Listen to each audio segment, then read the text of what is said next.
Hi everyone, welcome back to my channel. Summertime and traveling, two of my favorite things, but packing is not one of them. Today, I'll be showing you all the respiratory equipment we pack and bring along with us so you can have a hassle-free trip. Some airlines require special forms filled out prior to boarding. I know Delta Airlines has a form online that we filled and emailed to them. You'll have to state the type of oxygen concentrator you're using to ensure it is approved by the Federal Aviation Administration and note the battery life for the entire trip. Try to get to the airport early. Lines at the airport always seem longer when you're in a hurry. The portable oxygen concentrator we use is the Eclipse.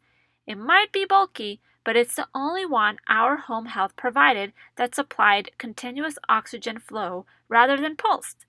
It's attached to a wheel base with a pulled handle for easy travel. To turn it on, leave the on button pressed for a few seconds until you hear a long beep. 0.5 LPM indicates the flow rate. The battery sign indicates how much charge remains. You can adjust the flow rate with the plus sign on the side. The lowest continuous flow option is 0.5 and the highest rate is 3 liters per minute. To change from the continuous oxygen setting to a pulse, press the bottom left button. The end of the nasal cannula, Ambu bag, or extension tube can be attached to the side. Keep in mind that the higher the rate, the faster the battery is depleted. The battery will last 1.3 hours on a flow rate of 3. To turn it off, leave the button pressed for 2 seconds. The back of the concentrator has a small foam insert that helps filter the oxygen. Gently wash with soap and water and air dry regularly to prevent dust buildup, which could prevent proper functioning. The travel bag comes with a user manual, which I recommend having with you at all times. It has troubleshooting advice and a chart with battery life in relation to usage. And I always keep an extra battery with me, even though it is pretty bulky and heavy. Don't forget to charge both your batteries prior to your flight. I always account for plane delays and for emergency cases where my daughter might need extra oxygen.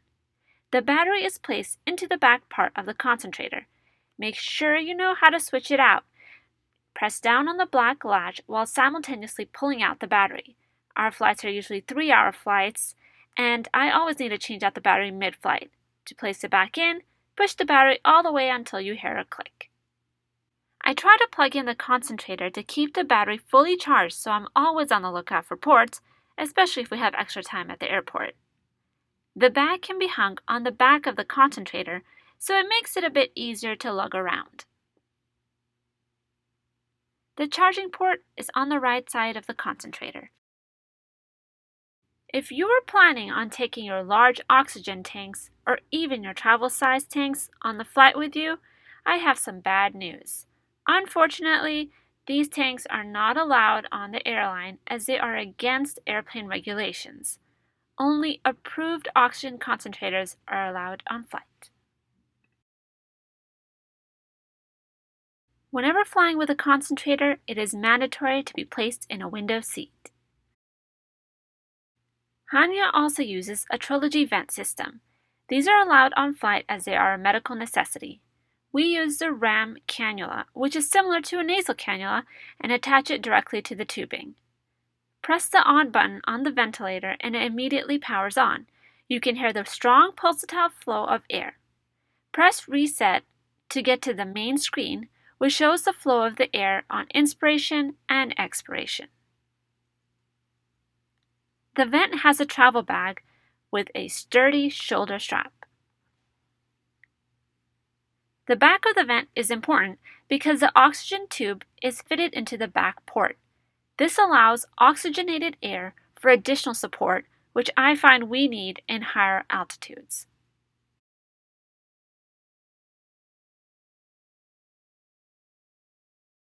The pulse ox machine is described in greater detail in another video, which I will link. Briefly, the concentrator comes in a travel bag with an easy-to-use interface. I use the pulse ox machine to gauge the amount of oxygen flow rate Haniya needs. There is a battery port in the back, but it can run on charge for a few hours. The probe is placed around one of her fingers or one of her toes. Make sure to fully charge the pulse ox machine if you plan to use it on flight. Most importantly, don't forget to pack the charger. I've included additional items you might need if your child has a respiratory issue. During flights, the airway passages dry up fairly quickly, especially when using high flow of oxygen, so I carry these small vials of normal saline for quick nasal hydration. Another product is the Hypertonic nasal spray, which is a stronger percent of sodium chloride than the vials. I use this in cases of extreme nasal blockages due to allergies or dryness. I don't use this often, but it is very effective. It has an easy contoured end. I also pack a couple of extra nasal cannulas with me. We use the infant size. If you're using a pulse ox machine, remember to take some extra probes as well.